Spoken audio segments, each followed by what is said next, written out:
جناب ابو علقمہ نے کہا کہ میرے علم و یقین کے مطابق حضرت ابو ہریرہ رضی اللہ عنہ نے رسول اللہ صلی اللہ علیہ وسلم سے روایت کیا ہے۔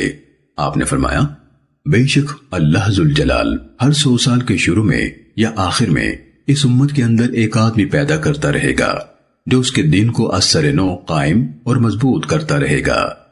امام ابو داود رحمہ اللہ کہتے ہیں کہ اس روایت کو عبد الرحمن بن شریح اسکندرانی نے بیان کیا ہے۔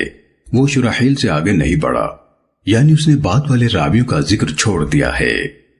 سنن ابو داود حدیث نمبر 4291۔ حسان بن عطیہ کہتے ہیں کہ مکحول اور ابن ابو زکریہ خالد بن معدان کی طرف روانہ ہوئے اور میں بھی ان کے ساتھ چل دیا، تو خالد نے جبیر بن نفیر سے ایک حدیث روایت کی جو ہدنہ یعنی مصالحت کے متعلق تھی۔ پھر جبیر نے کہا، چلیں حضرت ذی مخبر رضی اللہ عنہ کے ہاں چلتے ہیں، جو کہ نبی صلی اللہ علیہ وسلم کے صحابہ میں سے تھے۔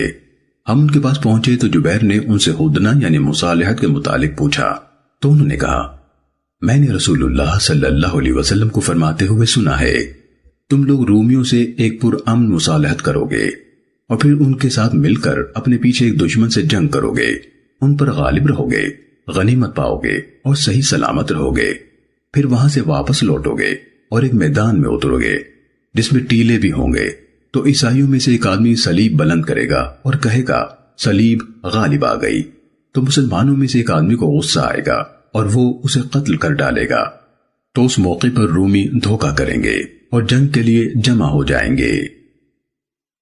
حسان بن عطیہ نے یہ حدیث بیان کی اور مزید کہا، مسلمان جلدی سے اپنے اسلحے کی طرف اٹھیں گے اور ان سے قتال کریں گے اور اللہ انہیں شہادت سے سرفراز فرمائے گا۔ امام ابو داود رحمہ اللہ نے کہا، اس سند میں ولید نے بواسطہ جبیر حضرت ذی مخبر رضی اللہ عنہ سے اور انہوں نے نبی صلی اللہ علیہ وسلم سے روایت کیا ہے۔ امام ابو داود رحمہ اللہ کہتے ہیں کہ روح، یحییٰ بن حمزہ اور بشر بن بکر نے اوزاعی سے روایت کیا، جیسے کہ عیسیٰ نے کہا۔ سنن ابو داود حدیث نمبر 4293۔ حضرت معاذ بن جبل رضی اللہ عنہ سے روایت ہے، رسول اللہ صلی اللہ علیہ وسلم نے فرمایا، بیت المقدس کی آبادی یثرب یعنی مدینے کی بے آبادی کا پیش خیمہ ہوگی، اور یثرب کی بے آبادی کے نتیجے میں بڑی جنگ ہوگی، اور اس جنگ کا ظہور قسطنطنیہ کی فتح ہوگا، اور قسطنطنیہ کی فتح کے بعد دجال آئے گا۔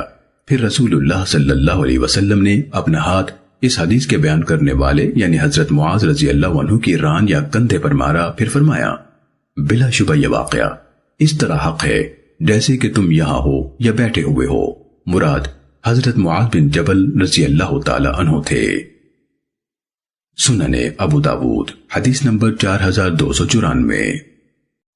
حضرت ثوبان رضی اللہ عنہ کا بیان ہے، رسول اللہ صلی اللہ علیہ وسلم نے فرمایا، ایسا وقت آنے والا ہے کہ دوسری امتیں تمہارے خلاف ایک دوسرے کو بلائیں گی، جیسے کہ کھانے والے اپنے پیالے پر ایک دوسرے کو بلاتے ہیں۔ تو کہنے والے نے کہا، کیا یہ ہماری ان دنوں قلت اور کمی کی وجہ سے ہوگا؟ آپ صلی اللہ علیہ وسلم نے فرمایا، نہیں، بلکہ تم ان دنوں بہت زیادہ ہوگے، لیکن جھاگ ہوگے جس طرح کے سیلاب کا جھاگ ہوتا ہے۔ اللہ تعالیٰ تمہارے دشمن کے سینوں سے تمہاری ہیبت نکال دے گا اور تمہارے دلوں میں وہن ڈال دے گا۔ پوچھنے والے نے پوچھا، اے اللہ کے رسول، وہن سے کیا مراد ہے؟ آپ نے فرمایا، دنیا کی محبت اور موت کی کراہت۔